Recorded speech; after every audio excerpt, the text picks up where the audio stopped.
Hi, finance folk out there. Myself, Priyansu Kunal, a research analyst with a strong proficiency in financial market, framing investment strategies and valuation techniques. And I'm Kanika Chaudhary, having sound knowledge in the field of risk assessment and analysis, quantitative modeling, and interpreting the macro variables for forecasting purpose. Welcome, fellow financial enthusiasts, to a captivating journey through European economic history. Today, we are delving into a gripping chapter of PIGS crisis, a European sovereign debt crisis that sends shockwave through Eurozone. So grab your popcorn and join us as we uncover the story behind this fascinating acronym. To this, it's the late 2000s and the Europe finds itself in the eye of a financial storm, the Eurozone crisis. Dark clouds of financial distress loom over the countries known as the PIGS countries: Portugal, Ireland, Italy, Greece, and Spain. But why? Let's break it down in simple words. It's all started with a pebble in the pond, the global financial crisis of 2007 and 2008. This sent ripple across the world and hit Europe hard, leading to a recession and economic turmoil. This is a perfect recipe for a crisis. Right, but wait, there's more. These PIGS countries were burdened with a colossal amount of debt, like much more than their economies could ever handle. So it's like imagining carrying a backpack twice than that of your size. It's a heavy load, right? Yes, and then there were those troublesome budget deficits. These countries were spending more than they could afford, adding fuel to the fiscal fire. It's like going on a never-ending shopping spree with a credit card that you can't pay off. But here's the twist: the European banks were also deeply involved. They had invested heavily in the debts of these countries, which raised the concerns about their stability of the entire European banking segment. So it's like a house of cards that's ready to collapse. Yes, now let's talk about economic imbalance. The Eurozone had a one-size-fits-for-all monetary policy, but not everyone had the same size wallet. Difference in labor cost and trade imbalance made the divide even more evident. And don't get us started on the lack of fiscal integration. The Eurozone lacked a central authority to coordinate these countries' economic policies. So it's like cooking a five-course meal without having a proper recipe for it. Yes, now hold on your seat for this roller coaster timeline ahead.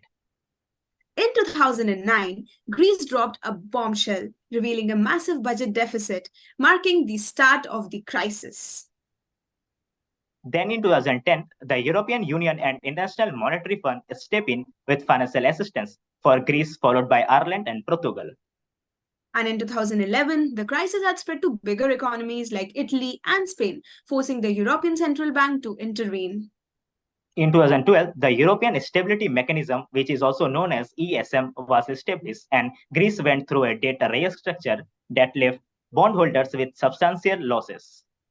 And fast forward to 2015, Greece faced another crisis and even toyed with the idea of Brexit. However, in the end, they agreed to a new bailout package. Finally, in 2018, the ESM program for Greece officially ended, and it is symbolized for the conclusion of the crisis. Now, let's discuss about some key solutions. The EU, ECB, and IMF provided financial lifelines to these struggling nations, but they came with strings attached to it, like austerity measures and the structural reforms. Think of it as like a financial rehab program. Yes, surely. Some European banks got a makeover, being recapitalized to establish financial system. It's like a spa day for banks. Correct. So Greece also underwent through a major debt restructuring, like reducing the weight of its debt, and ESM was also established to provide a permanent lifeline for these troublesome nations. It's like getting a fresh start in the game of a monopoly.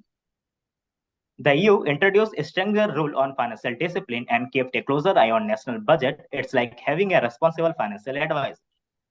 And also, many countries took on structural reforms to boost their economic resilience and competitiveness. It's like hitting the gym to build on your financial muscles. Yes, so what if it happen again? Well, the Eurozone better be prepared. They should strengthen financial integration, monitor member state fiscal policies, improve banking regulation, respond swiftly and coordinate effectively, encourage structural reform and practice prudent debt management. It's like a prepare for financial storm with a well-stocked emergency kit. And there you have it, the PIGS crisis, a tale of fiscal struggles, financial rescues, and a lesson in economic resilience. Remember, guys, the past can always teach us about a lot, to have a stable financial future. So, with this, we want to say that please stay tuned for more such exciting economic adventures and don't forget to like and subscribe. Thanks for joining us today. Until next time, keep those financial gears turning. And for more such predictive insights and alternative data analysis, follow us at predictram.com and stay tuned and updated.